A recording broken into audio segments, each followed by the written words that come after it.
Before we proceed to the main material, I would like to remind you that we've split the main material into 3 episodes, and currently you are watching episode number 3. We decided to do so just to make sure that we are covering every single topic in a separate video and not overheading you with lots of materials at once. So, just as always, don't forget to subscribe, and let's proceed. Okay, so now you have already built your mobile app. So what to do next?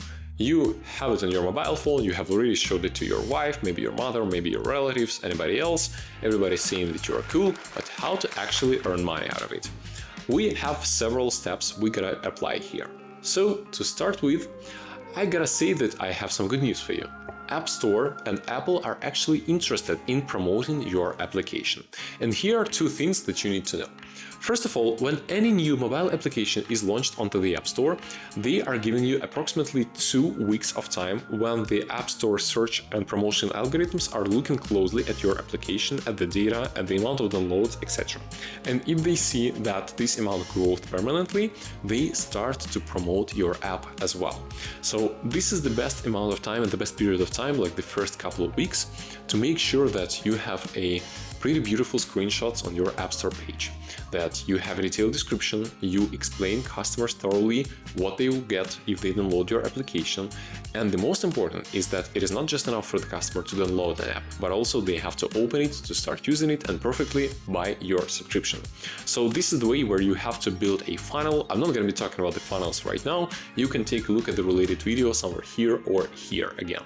But right now, you just need to know that you have the first 2 weeks to launch your mobile application as great as possible, because if everything goes fine and, for example, you'll be getting some retention and interest from the customers, well, Apple will keep promoting your application on its own and you will not even need to pay a single dime for the product promotion on your own. Another cool thing to consider here is that when you just registered your Apple developer account, and if this is your first mobile application you're launching, you get, if I'm not mistaken, $100 of credits for the App Store advertisement. This is basically the type of ads where your mobile application is being promoted according to the specific search request. So for example, if I'm looking for the chat with friends on the App Store and you have an AI girlfriend or AI friend application, this app will be shown to me first, even though my search request is not really corresponding to this one. This is how the App Store advertisement works, and usually that helps you quite a lot to get ahead of your competitors, specifically if you're trying to get a smaller niche of the market. So you can always play around with that. It's just $100. You will spend this money in the first, I would say, maybe a week or a week and a half, but still this will allow you to get quite a solid result later. And the most important thing and the most dangerous thing here as well is that you are technically risking to lose quite a lot of money if you are applying the custom sources of traffic. I'm going to explain you why. So basically the idea here is that when you are trying to promote your application via Instagram advertisement or maybe Facebook or maybe anything else, you are trying to compete with the customers who are way ahead of you. I'm going to show you a quick example here. So one of our applications, again, that was the digital planner that we've developed, we have decided that we would like to try promoting it via the Meta, via Facebook, Instagram, and all the other alternative traffic sources. But the trick here is that our main competitors are the GoodNotes, Pencil Planner, Zoda Notes, and a lot of other big companies. For example, GoodNotes currently they are getting several $1 million in revenue per month out of their application, and they have quite a lot of customers as well. And obviously the amount of money they are spending for the advertisement on the even weekly basis is just enormous. That's really huge, and you just cannot overbeat this money with if you don't have enough investment or if you don't have enough money for it. So do not jump into this hole of alternative traffic sources. Do not look for the arbitrary traffic or Instagram ads, etc. until you get enough retention or until you're ready to reinvest the money you have started earning from your app. So what to do in this case, you might ask me? The answer is quite simple. We have a thing called App Store optimization, and this is technically your key at the very beginning. App Store optimization is quite similar to the SEO or search engine optimization, but it's aimed specifically at the App Store and the application published on the Apple App Store as well. Technically, this is a combination of the keywords, words you are using in your description, title, and all the other components as well that would allow you to make sure that your application is getting ahead of your competitors. And just as a simple example, I'm looking for the way to make the calendar notes or something like that.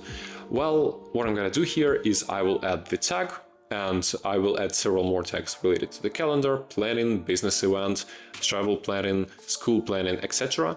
I will have to list all of these items in my description of the mobile application, on my screenshots, in my keywords, everywhere I can on the page of my application. And as a result, this will help my app get promoted by the search algorithms of Apple. You need to research this a little bit, and honestly, that's not something where AI can help you with as well. But the trick here is that you can always hire somebody on Fiverr or any other freelance company, and these people will help you easily to prepare the ASO on your own. You will pay something like maybe $100, maybe $200 for the initial set of keywords. And what's good as well about the ASO is that, first of all, you will see the results right away in the first week if it works or not. And secondly, the good thing here is that you will know if that works or not relatively fastly, and in approximately only 6 months after that you will need to change the keywords anew. So basically this is a regular process, but the cadence is quite small, so you need to do this once in half a year, maybe once in 4 months or something. So spending another $100 or $200 on the App Store optimization once in 4 months is not a lot, but still that will help you dramatically grow the amount of customers you'll be getting. Finally, so we have developed our mobile application, we completed the idea, we found the development team or created our own app with the no-code tools, we have found a way to promote it, we have applied the ASO, and we have finally published it. The last thing here is obviously to start earning money, but also to keep an eye on the Apple updates, because that's quite an important thing as well. First of all, you should be able to update your application at least once a month or at least once in 2 months. That's the maximum, because if your app doesn't get any updates, you're not communicating with the feedback you're receiving from your customers in the review sessions, if you're not responding to the bugs, etc., well, once in the time, AppStore will start losing interest in your application and you will start getting new customers. And that's quite a serious problem that's happening with a lot of products and a lot of applications as well. What they do is they try to start up something, they develop the initial version, then they run out of money or they're happy with the current results they have. And the next step is they just forget about their application, they are just expecting to earn money. That doesn't work like that. You have to make the regular updates. Even if it's just a small text update or a small bug fix, etc., that's still something you have to do, and you have to pay your attention and resources and capacity into it. Another important thing here is that once a year, Apple publishes a new update of the iOS, and they are pretty thorough about the security updates, about the compliance, etc., and they update these rules all the time as well. So if at one point you forget to update your application according to what Apple demands you to do, you might even end up being locked from the App Store developer account, your account can be abandoned, etc., and you will not be able to reuse your application anymore. So at least make sure you watch the regular Apple conferences, you read all the emails that Apple development team sends you, and try to accommodate to the changes as fast as possible. So, we are currently at the last slide of our presentation. I know it's been a lot, we've had almost 25 slides here, I've told you a lot of information, but let's just sum everything up real quick and cover once again everything that we discussed. So, you have your app idea, or you might not even have it, you just want to jump into the business of building mobile apps. You have to start with a thorough research of what you're going to be building or what you would like to build. Again, start with defining the domain where you have your expertise in, proceed with a thorough research, use the specific applications for it, make sure that your application is going to have the demand amongst customers. Next, stealing your idea is not bad. Again, it is much better to consume a smaller part of the existing market than create a new market instead, because usually in the second case, you're gonna be failing. Third one, save money wherever and whenever you can. So the first thing here to start with is basically try to hire the development teams on the freelance or use your own development resources. You are able to use the no-code tools or AI code tools or anything like that. That's gonna work pretty well as well.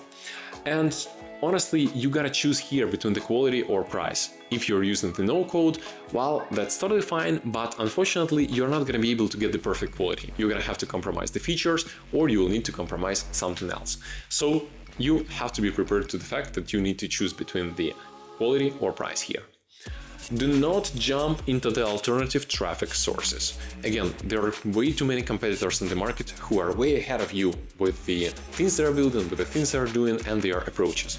So you just need to make sure that you are not wasting your money trying to beat the giant where you're just a small application. Just get enough traction via the App Store optimization, get enough traction via the keywords, use the promotions that Apple gives you, and then when you'll start earning money, start reinvesting those into the new alternative traffic sources. That would be the best approach.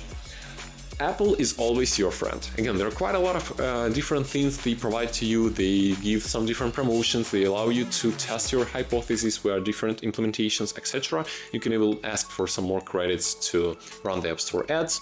But at the same time, you have to keep an eye on their updates, because these happen quite oftenly. They are really thorough about their security and compliance.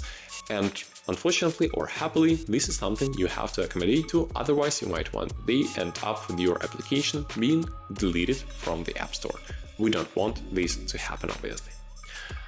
So this was all I wanted to share with you for today. I think this video is going to be split into several ones because currently I'm recording this as the one shot, but I hope this is going to be a thoroughly good guide for you on how to build your own profitable mobile application in 2024 with the current market trends, development approaches, and everything else. As a reminder, you are watching the App-Timistic podcast. My name is Bo Holland. I was working as the developer for a long time, then I turned to product manager, and I currently have several different mobile apps launched. Please share your feedback in the comment section below so I know what to tell you about next. I do have the plan of things I want to share with you from my experience, but I'm pretty sure you might want to find out something else as well. And as always, do not forget to subscribe, because I'll be really happy to see you in the next episodes. Hope they will not be that complicated.